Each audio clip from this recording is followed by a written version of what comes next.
2 Esdras, chapter 6.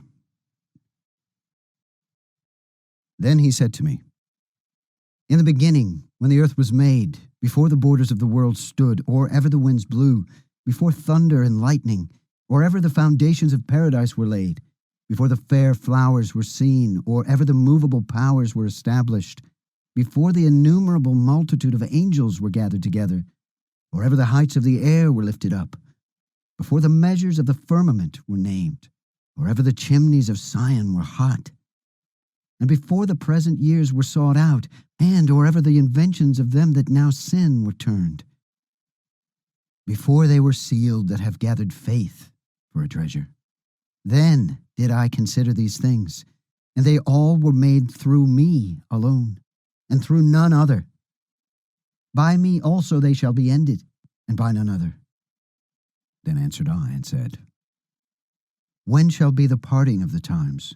Or when shall be the end of the first and the beginning of it that follows? And he said to me, From Abraham to Isaac, when Jacob and Esau were born of him, Jacob's hand held first the heel of Esau. For Esau is the end of the world, and Jacob is the beginning of it that follows. The hand of man is between the heel and the hand. Other question, Esdras? Do not ask. I then answered and said, O Lord that bears rule, if I have found favor in your sight, I beg you, show your servant the end of your tokens, whereof you showed me part last night. So he answered and said to me, Stand up upon your feet, and hear a mighty sounding voice. And it shall be as it were a great motion. But the place where you stand shall not be moved. And therefore when it speaks, be not afraid. For the word is of the end, and the foundation of the earth understands. And why? Because the speech of these things trembles and is moved, and it knows that at the end of these things it must be changed. And it happened that when I had heard it, I stood upon my feet, and hearkened. And behold, there was a voice that spoke, and the sound of it was like the sound of many waters. And it said, Behold, the days come, that I will begin to draw near, and to visit them that dwell upon the earth, and will begin to make inquisition of them, who they be that have hurt unjustly with their unrighteousness, and when the affliction of Sion shall be fulfilled. And when the world that shall begin to vanish away shall be finished. Then will I show these tokens. The book shall be opened before the firmament, and they shall see all together. And the children of a year old shall speak with their voices. The women with child shall bring forth untimely children of 3 or 4 months old, and they shall live and be raised up. And suddenly shall the sown places appear unsown. The full storehouses shall suddenly be found empty. And the trumpet shall give a sound, which when every man hears, they shall be suddenly afraid. At that time shall friends fight one against another like enemies, and the earth shall stand in fear with those that dwell therein. The springs of the fountains shall stand still, and in 3 hours they shall not run. Whoever remains from all these that I have told you shall escape and see my salvation and the end of your world. And the men that are received shall see it, who have not tasted death from their birth, and the heart of the inhabitants shall be changed and turned into another meaning. For evil shall be put out, and deceit shall be quenched. As for faith, it shall flourish. Corruption shall be overcome, and the truth, which has been so long without fruit, shall be declared. And when he talked with me, behold, I looked by little and little upon him before whom I stood. And these words said he to me, I am come to show you the time of the night to come. If you will pray even more and fast 7 days again, I shall tell you greater things by day than I have heard. for your voice is heard before the Most High.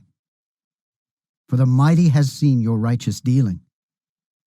He has seen also your chastity, which you have had ever since your youth. And therefore has he sent me to show you all these things, and to say to you, be of good comfort, and fear not. And do not be so quick to think of times that are past, to think vain things. Then you will not be so quick to do so in the latter times. And it came to pass after this, that I wept again, and fasted 7 days, in like manner, that I might fulfill the 3 weeks which he told me.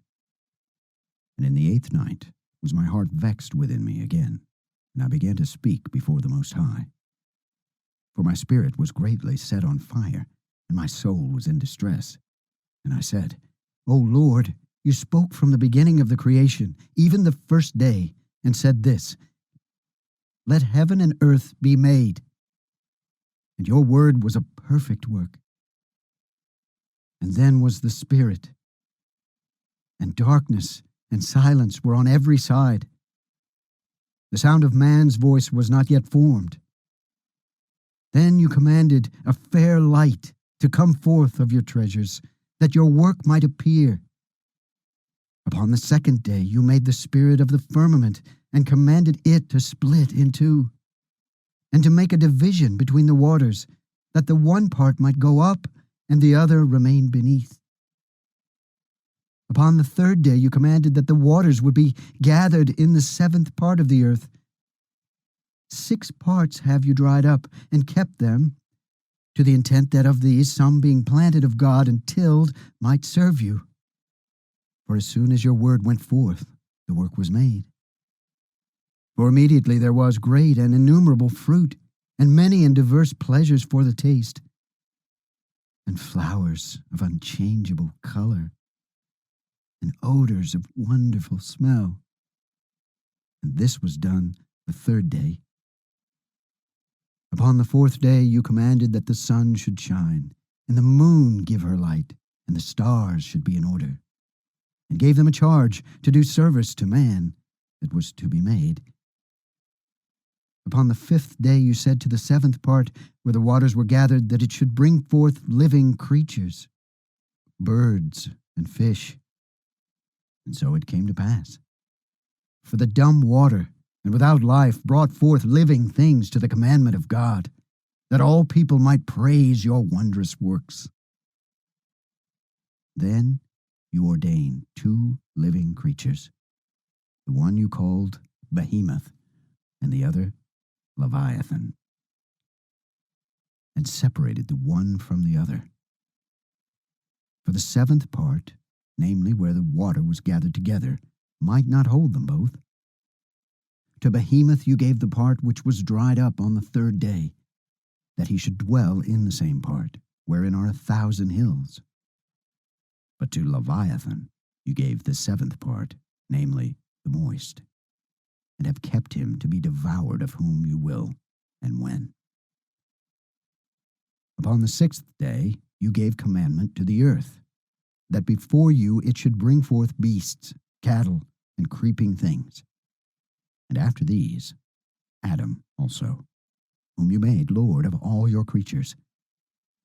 Of him came we all, and the people also whom you have chosen. All this have I spoken before you, O Lord, because you made the world for our sakes. As for the other people, which also came of Adam, you have said that they are nothing, but be like spittle, and have likened the abundance of them to a drop that falls from a vessel. And now, O Lord, behold these heathen, which have always been reputed as nothing, have begun to be lords over us, and to devour us. But we, your people, whom you have called your firstborn, your only begotten, and your fervent lover, are given into their hands. If the world now be made for our sakes, why do we not possess an inheritance with the world? How long shall this endure?